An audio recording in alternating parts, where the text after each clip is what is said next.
some of your top clients are in the finance industry. Yeah. When you're able to relate some of these skills, these sales skills that you were talking about, that you experience from issues of national security over to, the sales process and sort of the finance industry. Can you talk about what elements kind of drive that and why it's so important or so applicable to the finance industry, maybe more than other industries that you found?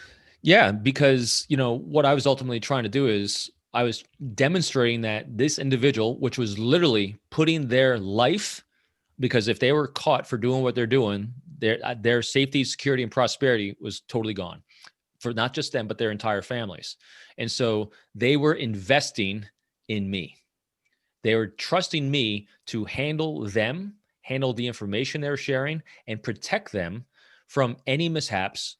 And in order to do that, they had to be able to trust me. If no trust, there's no relationship. No relationship, there's no arrangement. There's no partnership. And so I had to be able to demonstrate that I was trustworthy to them. And these goes into the 6 signs. And this is what overlaps, when people are investing millions of dollars, their entire life, they're investing their prosperity and their success of their family's health and well-being. And they're trusting this other individual to not let them down. They're trusting them basically with their family's life. And so in order to do that, I'm always looking for these 6 signs of predictable behavior. We call it trustworthiness, but I think more in terms of predictable behavior, because trust can be kind of judgy. And people that say, I can trust you or not trust you. And it's not that black and white, because trust is not, I trust everything or I trust nothing. I'm very specific. I call these vectors. There's always different vectors, because I would not trust, just because you're a great financial investor and you've made me millions of dollars doesn't mean I can throw you the keys to a plane and you're not a pilot and I can trust you not to get us killed. It's apples and oranges. Right. Trust is not universal. It's just predictable behavior. So I'm always making sure what I'm looking for in other individuals are these 6 things.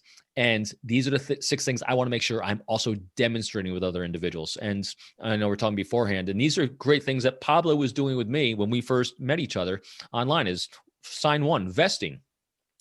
Are they vested in your success? And do they see your success tied with their own? And so it's that mutual vesting through their action, words, and deeds. The second thing I'm looking at and trying to demonstrate also is longevity. Do they see this as a transactional, quick quid pro quo interaction, or do they see longevity to this? In other words, are they planning things and events and outcomes 3, 6, 12 months down the line and even further? So I'm looking for and trying to demonstrate signs of longevity. Next thing I want to look for is reliability. And we can easily find this out through, testimonials, reviews, interactions. Do they actually have the skills to do the things they say they can? And do they have the tenacity, diligence to follow through and do it? One way to test that is tempo, I think. Look at Pablo's tempo. It's crazy. Yes. So he actually has the tenacity to follow through on things and the energy to do it. There is no doubt. Next, I'm looking at actions. And these are positive actions as well as past patterns of key behaviors. If I observe you doing something once, twice, or 3 times the same way, if you doing it the same way 4, 5, and 6, pretty dang high. Next, I'm looking for language. Beautiful, beautiful language. So I already said what we're all hardwired for as human beings is the safety, security, and prosperity and a semblance of control. The other thing that we're looking for as human beings is to feel affiliated with meaningful groups or organizations and be valued by those same. And so that's about how do we reverse the conversation from being focused on us to focused on others. So what I'm looking for in language and what I make sure I'm doing myself is seeking the thoughts and opinions of others rather than giving my own. Talking in terms of their priorities instead of sharing mine. Validating them without judging them. This is what's really key here is non-judgmental curiosity about the human being. In other words, this is the walk a mile in my shoes and see what decisions you would make without judging. And finally, empowering people with choices. When you can build at least one of those 4 things in everything you say and everything you write, the entire shift goes from you to them, and their brain is now rewarding them with dopamine, oxytocin, and bloodstream, serotonin. Their pleasure centers in their brain are firing when you shift the focus from yourself to them. And so that's what I'm doing with language. And this is what I want to see from them as well with language. And finally, I'm looking for the 6th sign, which is stability, emotional stability. During times of stress, duress, anger, resentment, frustration, do they maintain good cognitive thought, or do they go off the rails and become unpredictable? So I'm always looking for good cognitive thought. And even if, and people also, I understand, we always overreact a lot of times when first, hit with something. how fast do they come back to center again? Do they maintain an understanding of what I'm about to do or say is going to either help or hinder me moving forward? And the key to moving forward is not the things you're trying to do. It's relationships you need in order to do them. And so my focus is always, always, always a good, healthy, strong relationship. You have that by having open, honest communication and transparency. And the final thing, which ensures that this is not manipulation in any way, is you're an available resource for their success and prosperity without expectation reciprocity. That is absolutely the key. In other words, this is where you're building your personal brand, your company brand. Because at the end of the day, if they do not want to move forward with you, what do you have? Your brand. And from brand comes what? Referrals. Mm-hmm. So when I first heard you on the Science of Success podcast, I love this dude. Everything he's saying makes me feel I'm doing something right.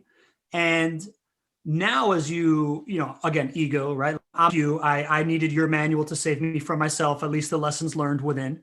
And as you go through that list, I would just be really remiss to not contextualize this in everything that I love about our boy GC over here and about JWB and what we're doing, right? Rob, just to let you know, Robin, that I'm not setting you up. I didn't set you up for a testimonial, right? But I just kind of want to break this down.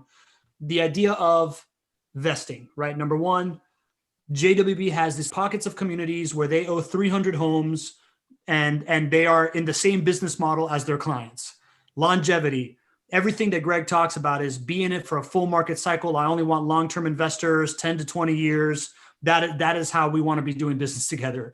Reliability, right? We show up every single week here. You know, they have proven that what they do is, I think the next one is actions, right? The idea that they're just always being present. Actions. They talk about this hedgehog concept of all they care about, 99% of what they care about is finding profitable rental income properties, and everything else is just a tiny experiment, which is the Alex Fox department. Language, code. You know, I have since I started working with Greg, I pushed him to do an episode on just how he communicates because of how he is so looking for opinion. Right, this show is looking for the opinions of others, right. Being there, all and then stability is just I feel awkward, so just gushing about it because it seems so contrived. But I would really be remiss not to delineate that for, it just makes me feel good to say it, right? No, and it's important. And I think the magic of this and other things is it's so easy for me to see who's successful, because people that are doing these things, these are the cores and the bedrock of every single successful individual, and individual to team to company, organization, structure. This is it. There's some magic mojo formula. No, it's how do you be a really, really good human being? How do you develop really, really good, strong relationships? Because with those, you have partnerships. With partnerships, because not one individual has all the answers or all the skills. It's a guarantee. If we are meant to be here by ourselves, we would be. We're meant to be here on this planet, in this universe, interacting and playing off and playing to each other's strengths, augmenting each other.